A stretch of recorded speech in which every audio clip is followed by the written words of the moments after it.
without further ado, we're going to get our next set of guests on. And it's Marc Levenson, Sanjay Joshi, and Mike Paletta. And Mike Paletta. So many people. Whoa. Wow. After those two, you need three of us to have that level of energy.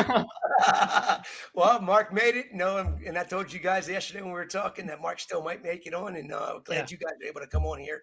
And all three of you guys can have a blast for the next, hour. I'm going to go grab some food. I'm sure Salem's going to. And just kind of stretch a little bit. And I'll be back in probably in a half hour, 45 minutes to, join in on your conversation and enjoy the fun with you three. All right. Have a good dinner. And I'll be on in like most of the time. I'm just getting DoorDash, so I'll mute myself when I'm eating. You kind of messed up my whole dinner plans tonight, but I still have my drink, so I'm enjoying my martini here. No alcohol for me. 24 hours of alcohol is not a good thing. How many shots is that, man? That's a heavy pour. Yeah, I know. I'm making really strong. Well, you don't have any coals in your tank, so you don't have to use the vodka for carbon dosing. So I'm doing both. I'm using gin here, but the vodka is for the tank. Okay. Why not gin? Gin would work the same, wouldn't it? Yeah. It's more expensive than vodka. 5 times distilled, 10 times distilled. It's all alcohol. So today, we could talk about anything you want. The topic we had, because Marc wanted to talk about it, was refugiums, but I think that'd be a good one. Talk about. I know nothing about refugiums because I don't have one. Okay. Wow. Well, how do we hang him up? Trying to put my hand over Sanjay. I can't do it on the screen. Hey, which one is Sanjay? Wait. You should have switched names again. We should have switched names, Sanjay. Because after that picture I did of us, and a guy said, "I thought you were the same guy for the last 25 years." That was pretty impressive. Now the funniest story was when somebody came up with your book and wanted me to sign it. No, I remember Joe Yayula's talk. You were sitting next to Tony Vargas in the back. I gave a lecture, and some woman comes up to you and says, "That was a great lecture, Mike." And I was still on the stage, and you were in the back. Speaking of the man in the myth, legend, Tony's coming on with us here later on. I haven't talked to Tony in good details in a while. When was the last time you guys had a chat with Tony?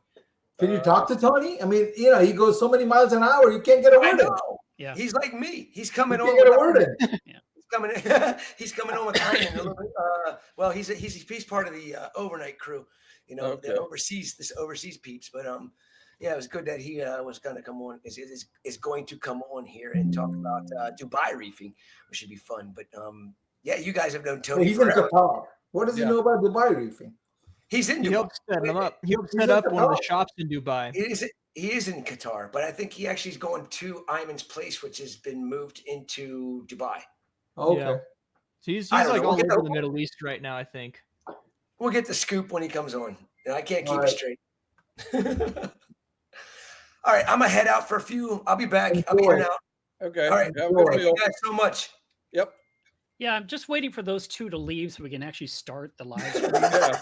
They're still up from the two guys. All right. I'll get out. Now it's going to be a live stream, y'all. This is it. All right. This is the moment. Take over, Marc. I've been waiting to come in the mic for entertain y'all like for a 6 or little 7 bit. hours. Now we start getting serious. Okay. And we will be much more laid back than anyone else they've had on here. Really? Yeah. I'm not going to be yelling and screaming. Are you going to be yelling and screaming? I might yell at you. Yeah. Okay. Well, that doesn't count. Well, here's the problem, that they left those windows there stealing all our space. But here we are. That's our topic. So let's start topping. And is there a way to flip my camera? Let's see if we can do it right side, because it looks like it's backwards. Is it? I don't know. Are you left-handed or right-handed? Yeah. Mirror my camera. How does that work? All we see is the back of your head, so I think it is reversed. All right. So I was going to talk about this because it was a fantastic article that came out by Kenneth Wingirter probably 4 or 5 years ago. It's called Refugium Redux. And he wrote this phenomenal article that I read cover to cover about a week ago. And I was like, this is so good. I'll just spend an hour reading this story online, like a dramatic reading, if you will. And but then you guys came on. So now I can't do that because you're just going to sit there doing this the whole time. We only came in because you were not going to be here. They invited us at the last minute because you weren't supposed to be here. I wasn't. I was supposed to be spending time with my grandson for his birthday. Yeah, we are the B-listers here. Yeah, we're B-listers. And then what they end up doing is they tell me, oh, well, you're going to, I was like, what's going to happen? What's going to happen? And I couldn't get a straight answer until yesterday afternoon. I get a phone call saying, so if you could just, well, here's what we're planning. We're going to go, they live 2 hours south of me. So I have to, drive. And then they say, we're going to drive to Houston, which is another 3.5 hours away. And they said, so you can join us. We're going to go down to NASA. And NASA sounds fantastic. I'd love to go. But being told the night before that I've got to, do this 5.5, 6 hour trip altogether, plus they're spending the night in Houston and I have a dog and I can't do that. I can't arrange boarding that quickly. I'd have to get her dropped off by 6 o'clock Friday, or 5 or something. So it wasn't even a choice. I was just like, sorry, I guess I'm not going to see my grandson. Hey, Mike and I jumped in less than 12-hour notice. Yeah. Yeah, I can't do it. I don't have anyone to watch my reefs and dog that fast. I need the time. If I'd had a week's notice, I could have made all the arrangements and I would not have been here. Well, see, if you'd have told them that, they'd have arranged for the boarding of the dog. But Right. see, I was supposed to take my wife out to dinner tonight, so now Salem and Chris owe my wife a dinner. So that's how this works. See, everyone suffers. Yeah. Everyone suffers for the When hobby. you do stuff at the That's last the end of our minute, it lives. all suffers. So, All right, so everyone, Sanjay, why have you never kept a refugium? What's the deal? What are you against? I think it competes with the corals. It competes with elements that my corals need, All right. right? So the corals need iron, they need all these other things, so does the refugium, so do the plants, right? Mhm. So they're competing essentially for the same thing. Yeah. And for the longest time, I never kept a refugium. A couple of years ago, I started playing with an algae scrubber and even some chaetomorpha reactor from Pax Bellum. Right. I played around with these things. Mhm. And one of the things I learned is, they definitely remove trace elements. And if you want the algae to grow, then you got to keep up with all these trace elements. Mm-hmm. And the corals also need the same trace elements. So in essence, they're competing with it. And I remember going way back with Jake Adams and discussing the same thing. Mm-hmm. And Jake and I came to the same conclusion that yes, they're competing, right? So what's the point? Why do I want to create a new competing ecosystem, right? That's competing with my corals, which is what I really want to keep, right? I have other better ways of managing nitrates and phosphates. So why create a competing environment? So that's my reason. I've run a refugium using Miracle Mud since '96. Okay. And the Miracle Mud tends to leach out very gradually some trace elements. I don't see it absorbing trace elements. I also see it as a good place to grow amphipods, copepods, and other microfauna. And I'm getting more and more convinced of how important having nice colonies of microfauna is in the tank for keeping things balanced. I know a couple of people that have gotten rid of their cyanobacteria by introducing a large number of rotifers and copepods, and I keep mandarins and other dragonets. And if I don't have a refugium where I can grow them, they tend to consume as much as in the tank before they starve to death, typically. Yeah. No, I agree with you on that. And I know that Jake Adams was against refugiums. He was actually featured in that article and he was very anti. He just said, I like you said, I don't want to deal with an extra compartment. I don't want to deal with a hassle factor of maintaining it. And he also agreed that you could be sharing certain elements, trace elements that the corals need. Now, people that keep refugiums tend to use products to maintain it, such as the products from Brightwell, like Cato Grow. And that is going to have iron in it and some other things, and that helps the plants really flourish. For me, I've always felt like if the refugium was big enough to support the system, it was a great addition.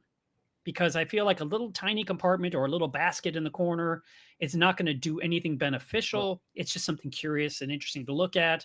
It's something you have to clean out from time to time because it clutters up. But it's not big enough to produce, like you said, Mike, the enough pods to like feed those dragonets and other animals, that need the benthic fauna. So for me, I've always recommended at least a 10% of your full display should be the refugium. A 100-gallon tank needs a 10-gallon refugium, 200-gallon, 20-gallon, and up and up. So yeah, I mean, coming back to this refugium idea, right? We always knew that to be effective, it needed to be big, right? If you want to use your refugium to be your main export system, then it has to be big. Yeah. And this is going way back like 15, 20 years ago, where we knew less and less about stuff, right? But we knew that the refugiums did something. So, of course, this is a guy in Texas.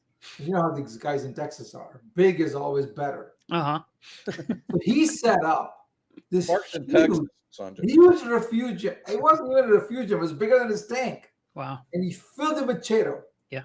Right? Yeah. And for a while, his tank was doing great. And then his tank crashed. Wow. Totally crashed. Okay. Right? And after talking to him and we're discussing all these things, the conclusion really was that it stripped the tank of all the trace elements that these corals might have needed, right? Yeah. And that's what caused the crash. Okay. I will agree with that. The conclusion was that if you're going to keep a refugium, then you have to make sure that you satisfy the needs of that refugium. And oftentimes it's iron, molybdenum, and other trace elements that they're going to consume. Yeah. In huge quantity. I mean, this guy had, I've never seen a Chaeto refugium that big ever. You know. Yeah, in my case, where I don't grow enough Chaeto or Caulerpa or anything else to overwhelm the tank, and I also harvest it regularly, because I have found that if I don't harvest it over time, I'll start to see the corals tend to stress as the algae starts to overwhelm the system with what its needs are. So as long as I'm harvesting once a month or so, but I also do regular water changes, and I have found that the refugium doesn't have as much impact in a negative way when you do the water changes. And I mean, the water changes have become a controversy, which for the first 35 years of the hobby, there was nothing controversial about it. Now it is. So I find that rather interesting. Yeah. So this picture that's next to me over here is the Biosphere 2 in Arizona. And inside there, they went ahead and they put in a giant refugium. Actually, they called it more like a pond. And it was big enough you needed a rowboat to go across it. And one of the first things they encountered in there when they set this up was a giant phytoplankton bloom. So that was a big green soup for a while. When I got to tour the facility, they had a window through the side of the ocean area, and you saw the downhill slope of the water and the sand to have that beach going into a deeper area. And you could look in, and there was not much to see because they kind of set it up, but they really needed a marine biologist to take care of this one piece of the ecosystem. And I don't think they had enough of that. They may have someone that had some knowledge, but I don't think they had enough to, I mean, they weren't trying to grow corals and things like that in there, which, all of us would have been doing immediately. Like, hey, let's go. Let's see what we can do. So, I mean, the other thing that is important to also know is a lot of these algae will release DOCs. Yes. Right? Yep. Yeah. And if I don't know what the levels of DOC are where you start to see problems. Yeah. Okay. But if you believe that DOCs can cause issues with your tank, then refugiums are going to be one of the sources of DOC. That looks familiar. Does that look like either of you two guys? A little bit. Might be some. Yeah, that looks like Mike or me. Yep. It's both of you, right? So here's Jake Adams talking about how he's anti-refugium, just happy with a tank with pretty corals. And then you've got Julian Sprung, who is a big fan of growing mangroves. And a mangrove has historically been jammed in a refugium. A lot of times people just put that in. They're saying, I want to remove nitrate. I'm going to grow a mangrove or two. It's going to make all the difference. And it won't. No. You'd have to fill a tank with, an exhibit, a thing with 40 or 50 mangroves that have to get fully established to eventually become this really beneficial thing. But for now, you're just growing kind of a curious house plant on the side of your aquarium. It's fun to grow it. Yeah. But don't rely on it to take out your nutrients. Right. No. I mean, the least you could do is maybe put something cool underneath it, like in the root system, and give the, I don't know, put some critters down there or upside down jellyfish or something interesting to look at, because guys, they love living in those. Yeah, roots. absolutely. Banggai cardinalfish would be good. Yeah. Let's see what else I got here. But getting back to the yellowing from the algae, that's why I quit using Caulerpa and started growing red algae in the tank. They don't seem to produce as much yellowing compounds. Okay. When I first saw Ling's ecosystem tank, the water did have a slight yellow cast, and we didn't know anything about DOC. But I'll give you kudos, Salem. After your article for DOC came out, I started running CAC to get it out, and I went from a level of 11 down to 2 to 3, and it has made a tremendous impact on my tank once the DOC levels got down to where they should be. At 11, that's your problem, Mike. You didn't listen to me from 15 years ago when I told you the same thing. You never mentioned carbon. You said you never used Come on. carbon. You read my article with Ken Feldman. He did the Feldman thing. That was Ken Feldman's article. That wasn't your article. No, my name's on it, okay? I did all the experiments. Ken Feldman and Mike Paletta is what I think it said. That was the title. Yeah. No, the DOC we've known these things for a long time. On macroalgae, carbon does way better on reducing DOCs. Yes. Yeah. Than ozone or UV or anything. Skimmer does it too, but not at the same level as carbon. And that's why I've been running carbon for 20 years on my tank now. I went down the literature rabbit hole, and I talked to Triton a lot because they've got the huge database where they've had NDOC tests, where they've had organic carbon tests, plus the method says use a refugium. So I'm like, are you not seeing in your database like an increase in DOC? And they said no. In some tanks, they actually see a decrease, which is, but maybe, they have the aluminum based phosphate absorbing. There's a lot of steps to that method that can help export DOC. Right. But in the literature, it depends on the species of algae, because just because DOC is high, if it gets a certain threshold, that's bad, but there's good organic compounds that some of the macroalgae can produce too. It's not all good, not all bad. So we don't even know what the hell Caulerpa versus Cato versus the different species are even making at this point. Right. But there's that new organic chemistry test to where we can maybe figure that out now. Maybe Caulerpa is like really nasty. Maybe like Ogo has some benefits. I don't know, man. It's a rabbit hole. Well, I think for us to figure that out, right, it's going to require collaborations with these guys running the tests. I know for sure. I can afford to do these experiments. Yes. I would love to do them, but I can't afford it. That's an experiment I want to do. So Triton and Oshimo have both said that they will give me free tests for community science stuff. And then Triton said they'll give me some of their database stuff they've worked on for a long time too, to make open source. And I've got a ton of aquabiomics tests, and there's a couple companies that have said after me launching this, they would like to fund, buying more tests if we need it. So I think we just need to everyone needs to get together that wants to mess with stuff. And I probably can get this organized where we can actually do some pretty good experiments. And we would know a lot. When my tank crashed, I was like, I could reset it up right away. I know how to do it. Yeah. Where's the fun, right? So I'm like, I want to make this a science experiment. I'm going to start to look at what happens when the tank recovers as it's recovering. But, again, it's investment of time and money. I could have set up my tank 3 months ago. Now I'm already into 3 months and I still don't have a tank, right? Yeah, but you got 20 new fish. I do now. Yeah, thanks to ORA. Sanjay, as long as you don't follow the Kevin strategy of 4 years without a tank once he took it down, you'll be okay. 4 years is a long time. I really enjoyed the whole summer without this tank, though, by the way. Yeah. It was nice, very unstressful, and taking my time, laying back, and learned a lot about a whole bunch of things of when the tanks recover and what happens and how things change. Yeah. Right? I learned a lot about me knowing nothing about nitrate testing. I didn't realize how badly nitrites can mess up your nitrate readings. Mm-hmm. This was, again, my misunderstanding of things, or not, because I never cared about nitrites, right? Because they never existed. Right. Right. So I'm testing my tank and I go, man, I'm getting such high levels of nitrates. So I was talking to Craig Bingman. I said, Craig, does this seem realistic to you? And he goes, have you tested your nitrites? I go, no, because I've never had the need to test nitrites. Mm-hmm. And he said, all of these tests for nitrates, they convert nitrates to nitrites So if you already have nitrites, you're going to get highly inflated readings. So is that why your nitrates in your initial post when you're asked about carbon dosing were like 5 billion? Because you had just a bunch of nitrites? Okay. It was a huge amount. It was like 800. It was like 600. Like, how the hell? Yeah. It was like really weird. And I was like talking to Craig, and he goes, yeah, you can inflate that by about 5 times.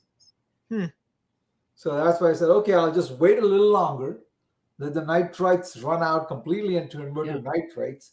And that's when it started to make sense. They came down to like 120 or so, which made more reasonable sense. I remember going to a MACNA talk years ago, and I can't remember who the speaker was, but I remember they stated this, and it just really was just like, really? This is the thing people fight?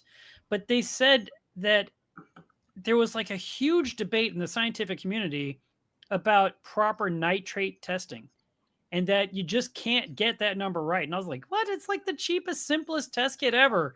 And they just said, no, it's like, you think you know how to do it. And they said, unless you do it exactly the same way every time. Like, I do it the exact same way every time. Like, no, it's still not exact enough. And you're wrong. And I was just like, I was kind of blown away thinking nitrate is a huge debate in the scientific community. So, yeah, I mean, it's the other thing I was playing around with was, when stuff dies, and your sand bed dies, I got this layer of black in there. Like sulfides or something? Yeah, those are sulfides. Yeah. Right? Yeah. And there were times, so I would go in there and I would just disturb it because I had nothing alive anyway. Yeah. Right? So I would disturb this sulfide things. It's all black sand. Yeah. And interestingly, when you expose that black sand, it clears up. It's no longer black. So once it hits oxygen, it breaks down. It breaks down. Right? And, of course, that people say, oh, it releases hydrogen sulfide. Sure, in the beginning, I could smell hydrogen sulfide in that thing. But a month later, a month and a half, whatever, there was still some black patches in the sand. Yeah. And I would go disturb them on purpose. And I wouldn't smell any hydrogen sulfide. And then people poking it with a stick. People always claim that hydrogen sulfide is so toxic to fish. So when I put my pioneer clownfish in there, 3 of them, and I found patches of black sand, I want to disturb it, and see what happens to my fish. You're such a murderer. Keep going. This is my mad science experiments, right? Tell that to the clowns. Guess what? The clownfish didn't die. Mm-hmm. I wonder if I went back and looked at all sorts of posts on all the forums, and everybody's like, "Oh, even a little hydrogen sulfide is going to kill your fish." Yeah, of course they say that. I don't think it does. No. I mean, it might kill some really sensitive fish, maybe, but it didn't kill my clownfish. Is all I can claim. I wonder if it was because it was small patches instead of the whole sand bed. It's like a different, small patches. There was. Again, it's interesting because I look at a cross section of it, right? But I was seeing the black part, but it's only a cross section, so it ran across a large surface area. Yeah, he's got a huge tank. A small section is probably so big. So I would disturb it on purpose, and there'll be all this black stuff floating around. Yeah, and within a day, you couldn't see any black stuff there. Wow, it was gone. We could do that with dinoflagellates. That'd be awesome. Yeah. Did you run carbon during this process? I did a lot of carbon initially. Yeah. And then when I started carbon dosing, I stopped adding carbon. I'm like, you know what? I don't want to remove the carbon. Let it be in there. Okay. Another interesting thing I did with it was I started dosing silicon oxides, silicon dioxide, water glass. Because I'm like, you know what? At some point, I'm going to have to deal with flagellates. Maybe I'll counteract it now and start to grow diatoms in there. And maybe I will not end up with this phase of dinoflagellates. So I'm experimenting with a bunch of things so that when I don't end up with this really ugly phase. Yeah. Right? And I'm doing this with the same sand I had in the tank. Completely devastated biome there, right? The same rock. Did you inoculate any bacteria? No, I'm trying to stay away from any of that stuff. Okay. And you didn't wash the sand I'm either. convinced you don't need any of that stuff. So right? this is the 25-year-old rock that just basically you kept. I kept some of the rock. I reduced the rock by about 2/3. So I only have 1/3 of the rock I used to have, Okay. right? And I have the same sand. Which you didn't take out. I didn't take it out. I didn't wash it. I stirred it up many times, but I really didn't wash it. Will you do a good gravel vac at some point? No. Really? After all No. these years, you wouldn't want to at least get out the decay? What decay? It's The detritus, the stuff that's in the sand down deep. Isn't it dead by now? I don't know what it is at this We don't know point. what it is. You know, this whole hobby is hung up on detritus. I'm Well, not. it's just like I'm your not. filter on your air conditioner. If you took it outside and beat it against a tree a little bit, it'll last a little bit longer. Your sand bed is trapping everything forever until you do a gravel vac. What's it doing? If it trapped it, is it releasing it? It's If well, it's it's, really Eventually it will. What is getting it more releasing? dense. It goes in dirt. I'm convinced it goes in dirt after some point. could, yeah. It's in dirt. What is it releasing? Tell me. I'm not thinking about Nitrates, releasing. phosphates? No. I wasn't thinking about releasing. I was thinking about Sanjay, I actually ran an experiment on detritus. I took out a full liter of detritus out of my big tank, and I had it sitting in a cup in the liter container. Yeah. Did nothing to it for 3 months. I was expecting it to go black. I was expecting it to smell. I was expecting something. Guess what happened? Nothing. Nothing. It didn't go black. It didn't do anything. But guess what the phosphate level was from the detritus? Initially, it was 0.1. What was it after 3 months? 0.3. No, 3.0. off the scale. Oh, really? Yeah. So the Wait. detritus held a lot of phosphate, but it didn't do anything else. Wait. But if I know how to manage phosphates, what's the big deal? No, No. if you can manage it, I'm just saying. But detritus does hold phosphate. I will fight with you on that one. It's like coral snow. It's organic. It's particular organic carbon, and that's a lot of polyphosphates in all of it. So I mean, it's not. Yeah. If I can manage the nitrates and the phosphates, what is detritus doing to my tank? No, I don't think it's doing something bad. I just think the sand bed is more full than it needs to be. Like it could be cleaned out. Like, getting your carpets cleaned once a year Yeah, from I a mean- company that Oh, gets the you stuff know, but out. it's doing biological activity in there. it's not surface area. dead. It's not dead. It's surface area. There's biological activity going on in there, right? So what's the big deal? It'll be interesting to see what happens with your nutrient levels once you put more living material in there. If Yeah. they start extracting or needing it, or what happens to your phosphate levels. Well, Because I'm your phosphate monitoring. levels- I'm monitoring all of that. I know. Might not have to dose phosphates ever. You're only I going to mean, demand the nice. I'm managing phosphates right now by dosing lanthanum chloride, Okay. right?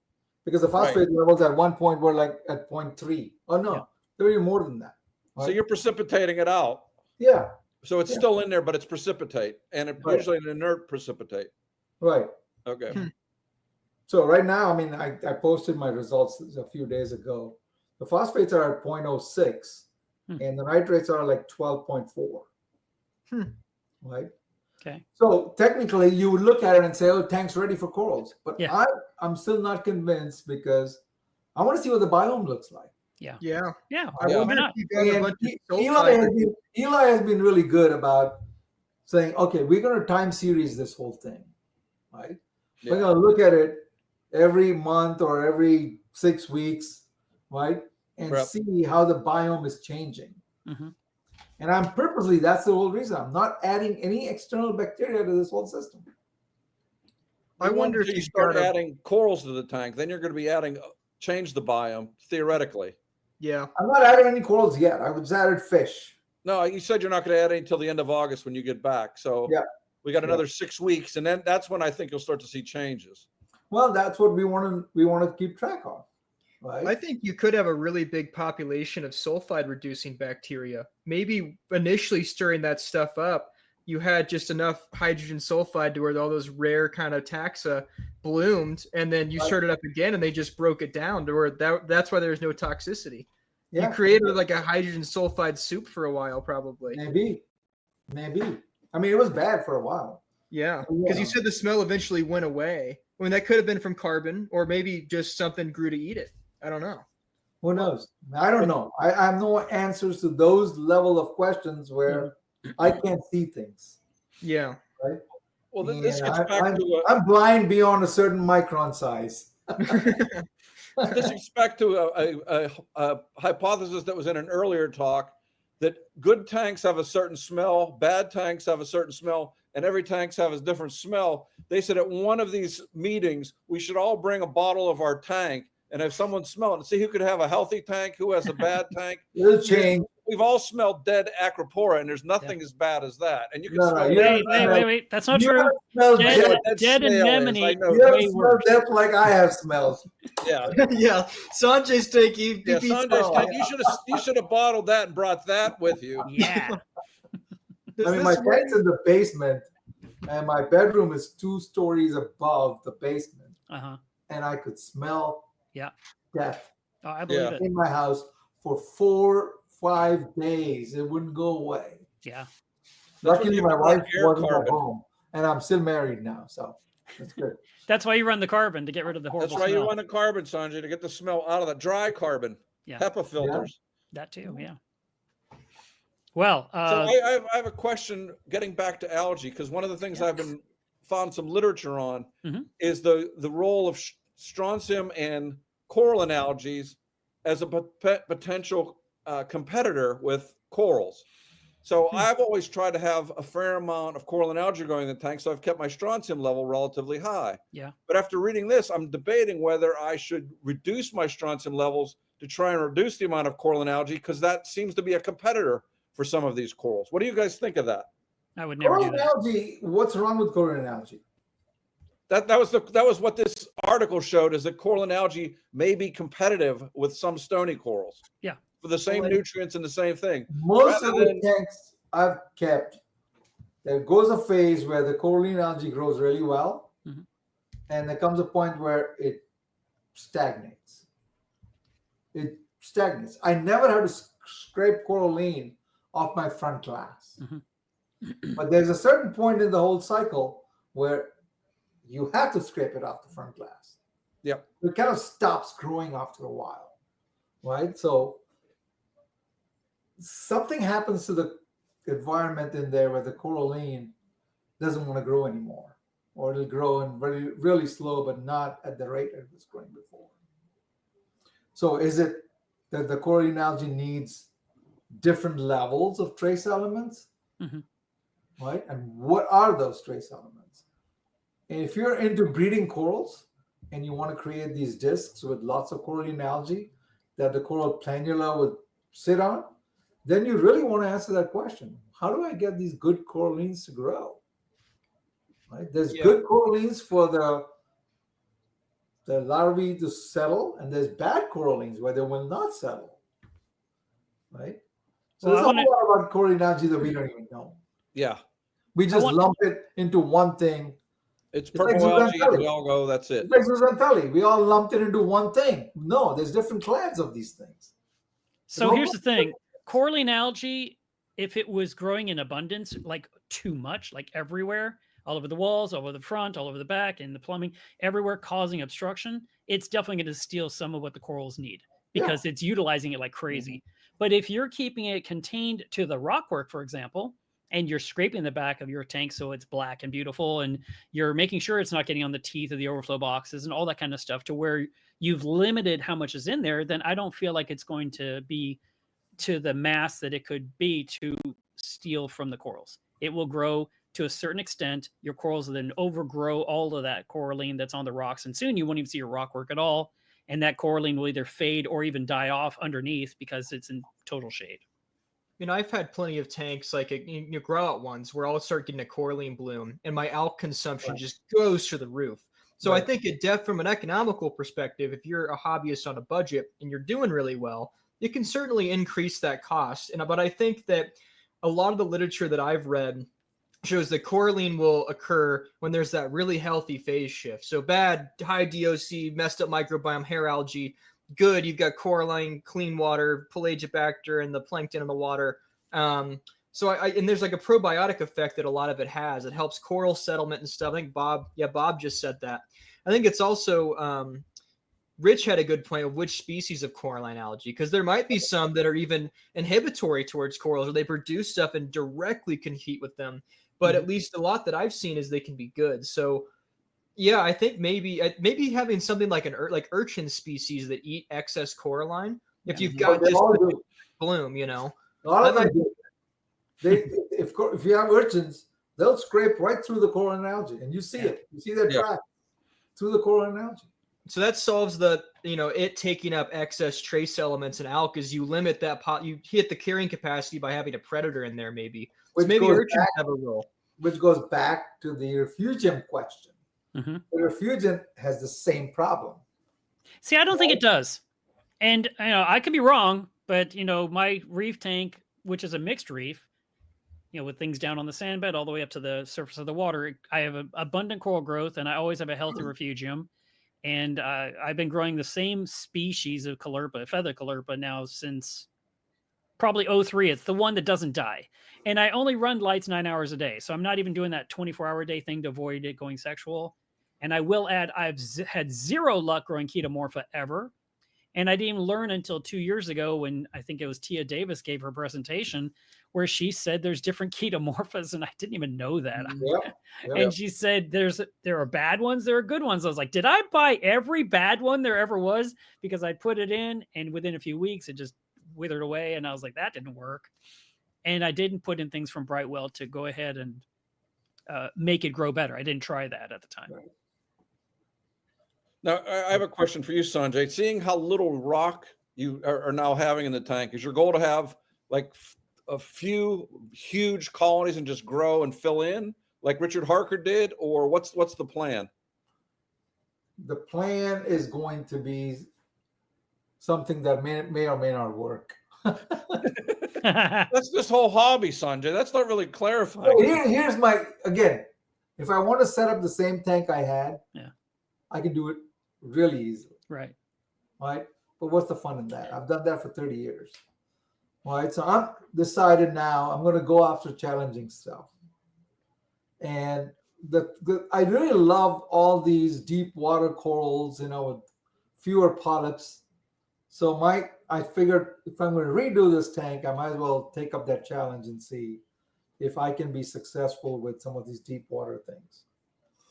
Corals with fewer polyps and so on. And I've been reading up on these corals, and it's kind of fascinating, right? Because they have so fewer polyps. Yep. Right? So how do they get the food to the polyps? More flow. No, they have cilia on their bodies. And these cilia will basically move the food. That makes sense. To the polyps. Yeah, I believe it. And I was having a conversation with Todd Lajunas, who is pretty much one of the world's authority on Symbiodinium. And he said he thinks that these corals may also have a different Symbiodinium in them. Right? So they may have different requirements. All right, I need one of you to send me the hardest smooth skin to keep, and I'll isolate the zooxanthellae from it. Nice. I have a protocol. I don't know if you saw earlier. I've got some I've isolated from my hammer. I can go to Todd, and he does this for a living. Okay, never mind. Go to Todd. He's going to be way better than me. So anyway, so this is the point. So I figured, maybe I have 10 years left in this hobby anymore. That's it. So might as well take on a challenge and see if I can work with these corals. Is 10 years because the tank's going to let go after 10 years? Is that No, because I might not be alive in 10 years. Who knows? Oh, we're going to be negative. Got it. All right. Well, at least I know in 10 years I may not be able to take care of the tank. Hey, since you're doing this whole new biotope, you should add a refugium this time because you want to try something new. Yeah. I will tell you, I have metamorpho reactors, and if I need to put them on, I can put them on. I've never had a macroalgae problem in my main display. I've never had hair algae. I never, ever have hair algae, ever. I never did too. I get a little bit of bubble algae, and the only reason it exists is because Spock, my NASA tank, can't get to it. I know. That's how it is. These tanks can't get to it, and that's where it grows. Right. And that's okay. It doesn't bother me. I used to joke when I grew it in my frag system. I had a lot, and people were like, oh my God, so much Valonia. And I just told them I use it for color correction when I'm doing my photo editing because I know what color that is. And, it was just. Yeah, it's funny because I used to have these big Valonia bubbles that would form. Mm-hmm. And people would come see my tank, not non-hobbyists. Yeah. They were mostly fascinated by these big bubbles. Yeah. Yeah. Yes. What's that? Green Chromis is their favorite fish in the tank, or clownfish. Yeah.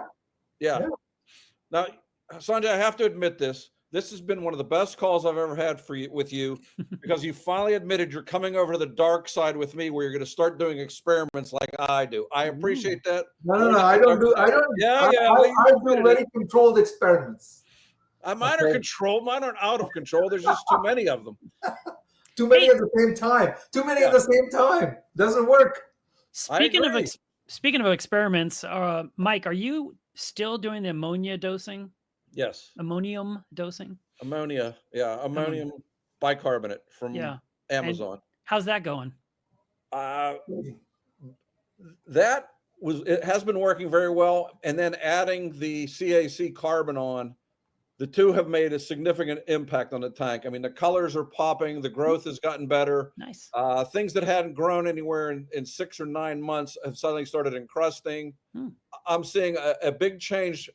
The ammonia was the corals that were growing well before the ammonia grew faster with the ammonia. The corals that weren't growing were starting to grow, but then when I used the CAC to get the DOC levels down, those corals started taking off. So you're basically running your tank like me now.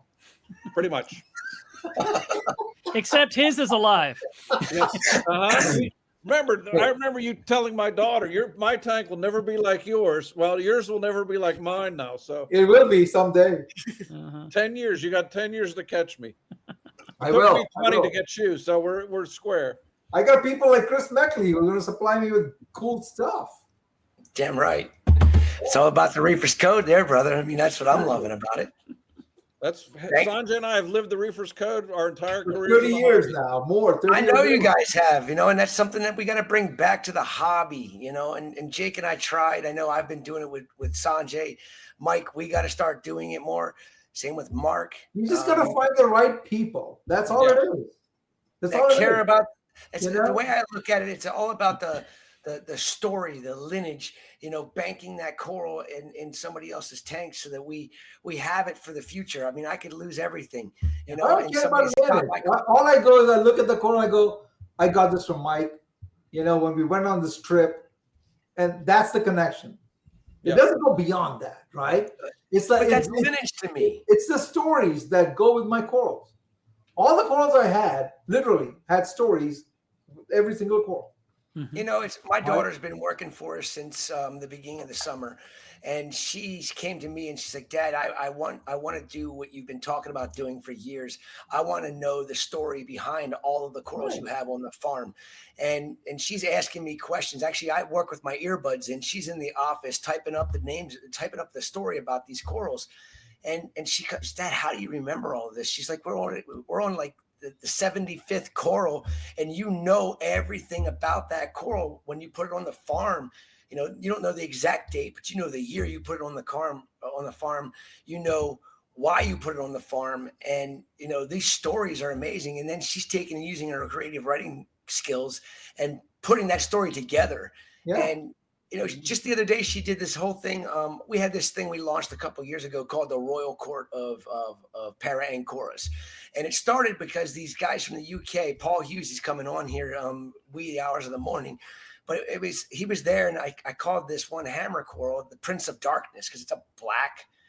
Nobody likes it. I don't sell much of it, but it's black. It's got a baby blue star pattern in the center of it. And I'm like, this is the Prince of Darkness. It's my favorite of the euphyllias that we have, or Fimbriaphyllias. And he's like, Prince. He's like, you need to start this thing called the Royal Court of, Para-Ancoras. And I'm like, I like that. And I'm like, what should I call this one here? He's like, that one should be the king. This one should be the queen. This one should be the princess. So every one that we released, there on out, we had them as the Royal Court of Para-Ancoras by ACI, and they all have their own story behind them. And my daughter wrote this cool thing up about the Royal Court, and as we add to it, she's just going to add to that story, and then each one will have its story behind it as well.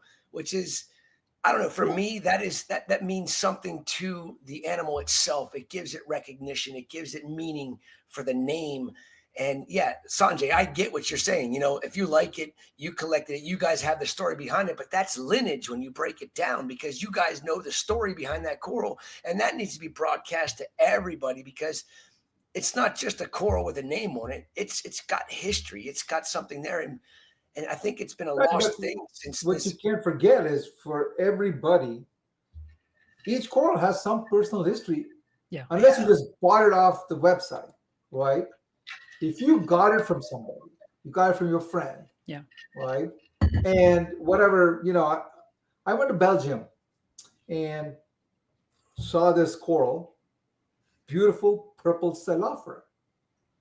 Right. And I really wanted to bring it back with me. Mm-hmm. Those days you could bring it back. Right. And I went to this guy's house because he had a huge colony of it. Guy by the name of Danny. Right. Went to his house early in the morning because my flight was a little bit later in the afternoon to get that frag and bring it back with me. Right. Danny was really helpful. He loved it. He enjoyed giving me the coral. Right. And then a few years later, Danny has cancer and then he passed away. Mm-hmm. That coral now, has a whole different meaning to me. Sure. Yeah. It's not a big deal coral. You can buy for less than $10 from Mm-hmm. people. Right. But I brought it back. I grew it. I gave it to so many people. Mm-hmm. That was the Milka. I mean, that's what we. Oh, that was nice. what they were calling it in Germany and Belgium and everywhere else. Mm-hmm. Right, and that was the Milka coral. I brought it back. The Milka Yeah, stylo. the Milka stylo. Nice. Right. You know, It came from Danny's tank. It has a whole different meaning to me. So if I set up my tank again, I'm going to get back Danny's coral. Yeah. Yeah. See, I didn't know But that part of the story. It doesn't matter, right? That's great. To me, it's my personal story.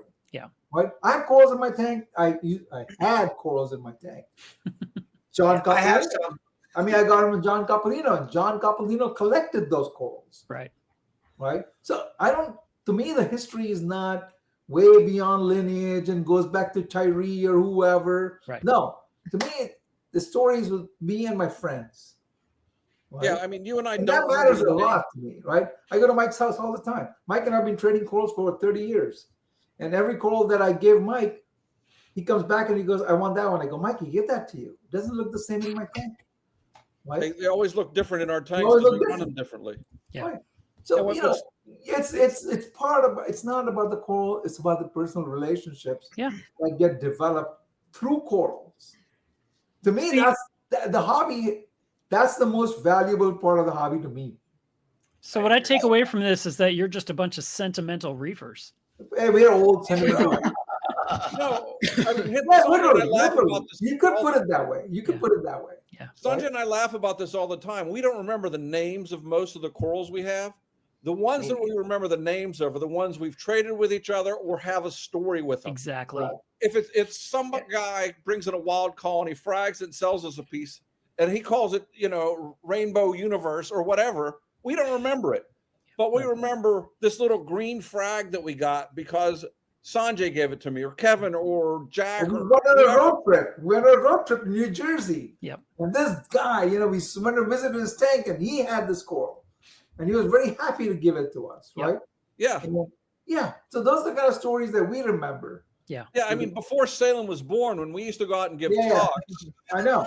we would go to people's houses after, because half the time we would sleep in their houses. Nobody had you sleep in a hotel. Right. I slept on more couches and more basements during the early years of this hobby, as did Sanjay. Yeah. But the fun of it was they didn't pay us. They would give us we'd be coming home with bags of corals, and we go, "This is the greatest thing." And most of them were brown, but we were still happy with them. Yeah. That's Yeah, what changed. They had stories. It Right? That's what I said. The corals had stories. I'll tell you, I They did didn't some have of names. that. They didn't have names. They didn't have names. They had No. stories. I spent some time sleeping on some sofas too, visiting people. But I'll tell you, it got better because there was a few homes I was in. And I was like, wow, I'm surrounded by dog fur and loudness, and it's just not good. I'm not liking it. But then there was always that one house. Oh my God, there was this one place in Louisiana, I think it was, and they invited me to speak to their club, and I showed up, and they took me upstairs and they said, "Here's your room." Very nice home. The room was very nice. On the bed, there was a tray that had several copies of Reef Hobbyist magazine, a bottle of Crown Royal, a couple of candy bars. There was a basket of toiletries I was like, this is better than any hotel ever. I'm like, yeah, I'll stay in this room. Forget the talk. Well, and the other funny thing is, we would go to give these talks literally around the world. Yeah. most of these people didn't speak English. And you'd walk into the airport and it'd have a sign, or they'd be wearing some kind of fish geek shirt. Yeah. That was the only way you knew who the people were. I know Sanjay got picked up by people that did not speak a word of English. They could have taken me and dropped me in a field. We would have never known. I know. We had a lot of faith and trust in people back then. I wouldn't do that now. My wife would always say, I think you're going to get killed in one of these trips. I know, it's like, just because the guy's a fisher doesn't mean he's part of the hobby. He might just like that fisher. Maybe he's a serial killer. And guess what? There was one. And Joe Yaulo stayed at his house. What? Yeah. All right, let's hear it. We have. Well, you got to hear it from Joe. I mean, it would be third hand if I said it. But next time you see Joe, ask him. Ask him about that. Ask him about the murderer that stayed in his house. Oh no, the house that he stayed in turned out to be one of the murderers. He was in the devil's den. Oh, I know what you're talking about. Yeah, that did happen. Oh my God. Yeah. And there was one house. Salem, add another hour and bring Joe in. Come on, let's do it. There's one house I stayed in. I think it was Sacramento. And after I stayed in that house, the next morning, I ran into one of the other speakers, and he goes, "Oh, did you see the dog?" And I go, "No, there was no dog." What dog? In that house. And he goes, "I stayed in that room. Was this pink room you stayed in? Blah, blah, blah." I said, "Yeah, it was this pink room." And he goes, "I was in that room. And I woke up in the middle of the night. There was a dog on my chest." There was no dog. Yeah. There was no dog. It was a ghost dog, he said. I didn't see it. I didn't see that ghost dog. Ghost dog. Oh. Yeah. Wow. Ask Scott Feldman that story one time. You see him. Well, I'll go back to your sentimental part before. I'll tell you, a lot of the corals that I got from people, I would not remember what they told me it was called. Drove me crazy. And I tried to put notes or write on the bag or whatever. I always forgot. But if I got a coral from someone like Drew, who was a club member in my club, I was like, this is Drew's acro. And I called it that forever. And every time I pointed to it, people were like, "Oh my God, that coral is so beautiful. What is it?" I said, "It's Drew's acro." And I just kept saying that. And people were like, "Where do I get Drew's acro?" I'm like, "Well, Drew's in Dallas." And so he'd get these random phone calls. So Mark says, "I can get an acro from you." And Drew would just laugh. He's like, "Yeah, I got a piece." And, I grew it for a super long time. And then eventually I lost every speck of it through RTN events. And it was a real bummer. But, that was one. I don't know what it should have been called. But for 10 years, it was just called Drew's acro. Yeah, that's how it is. That's what it should have been called. Yeah. Again, this is all sentimental thing. That's what it is. Right? I get calls from Chris Meckley, and I call him Chris Meckley's calls. I know what they're called. He can call them whatever he wants. Princess Thieves. To me, they're calls that came from Chris Meckley. They're Chris Meckley's calls. No, and Sanjay should go on Mike record. Paletta's calls, the Kevin Lark's calls, whoever. I get them from. I got your aqua tuberculata to send back, Sanjay. All right. And Sanjay and I I'm going to figure out whether it fits in my new ourselves. team or not. No, and for the record, Sanjay and I never named corals after ourselves. Other people named them after us. We didn't name, "Oh, this is my coral." No, we never had that kind of an ego. It's because we distribute them to so many people, they named them after us. Mike, I just learned that I have a coral in my tank that I didn't know the name. It came from Dwayne. And I asked him the other day, I just gave a frag to someone, and the guy wants to know what it's called. And Dwayne said, "That's a Paletta tricolor." And I was like, "What?"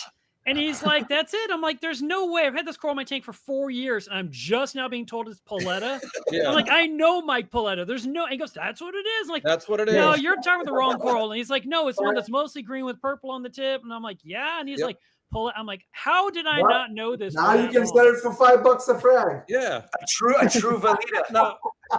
Now, do you want to know the story of the Paletta pink tip? Yes. This is a crazy It story. sounds dirty. And we only have 3 minutes. Okay, I wrote an article on propagating corals in the mid-90s, and I was giving a talk, and some gentleman comes up to me and goes, "I'm from the Philippines. We want to start propagating corals. Can you write an article for me so that I can show the government that we can propagate corals?" So I wrote him an article. I sent it to him. A couple weeks later, there's a styrofoam box sitting on my front porch. Mhm. I go, I have no idea what this is. I open it up. There's 3 corals in it, a brown one, a blue one, and a green one, all about the size of my fist. Okay. And the address is from the Philippines. Mhm. This is when you could get stuff without the end of the world. Yeah. So I put them in my tank.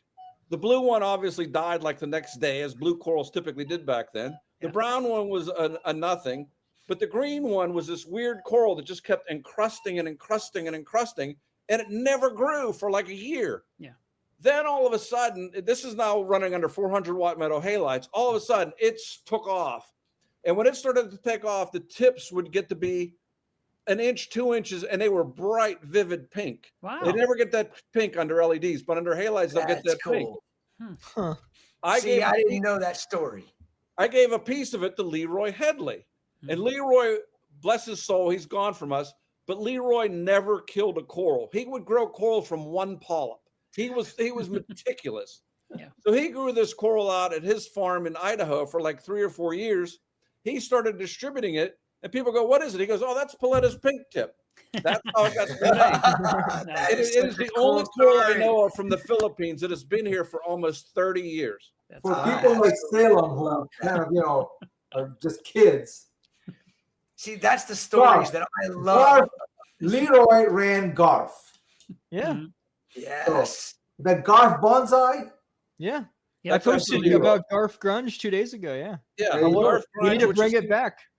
He was growing microbiomes before we even knew what microbiomes were. That was the first microbiome supplement, Garf Grunge. Someone's got to do it. Or that stuff from Hawaii. What is the company called? Oh, IS something or the other. yeah, that's how you. Indo-Pacific Sea something, Farms. something. Yeah, IP, whatever they were. Yeah, Yeah, they were the other IPS ones stuff, yeah. selling this grunge. Yeah. And guess what? That grunge is. It's nothing but detritus from my tank. There you go. Sanjay, you have a fortune sitting in your tank. You can fund I your whole know. tank with a I grunge threw in it your all tank. away. Just sell your sand bed and get a Got new your one. sand bed, pays for everything, you're set. There you go. There's the guy. Seth had give me the name. Yeah. IS. Well, he's spelled it. IS. Yeah, he's another old timer dude. Here, he's got. This is what he says it's called. I don't know. Wow. Mom. Yeah. I love the mold. Guys, All right, our time's up. That's it. Stop talking. Okay. I took my little Take break. over, I didn't Salem. stop listening the whole time. All right. All right, I hope you got a chance to eat and poop or whatever the hell you guys did in the 1 hour you had free. I was here. All we ask is next time you do this, we're not bench warmers. You bring us in with the first team. That's right. 100% B-listers. We're not B-listers. Yeah, B-listers. You To never all are you being- viewers, I hope you guys enjoy the rest of this live stream now that I'm leaving. I'm sorry. I'm Yeah, sure yeah. they'll do the best they can. Thank you all for taking over. Like I said, we'll have you guys 24-hour. You'll A-team. It'll happen.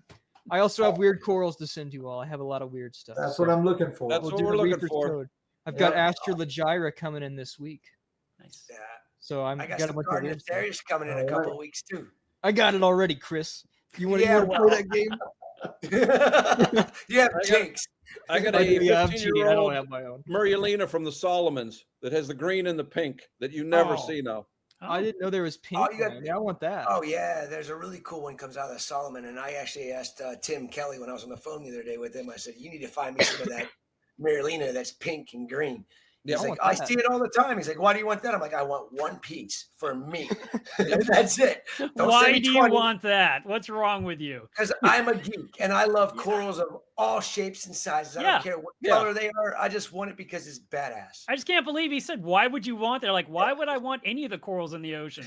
Right. Right. Well, we got somebody else popping up. He's in All the right. room waiting for us. Okay. Thank you guys so Thank much you guys for for joining coming us. on. Thanks, guys. Have a good weekend. Bye. Yep. You guys are the best.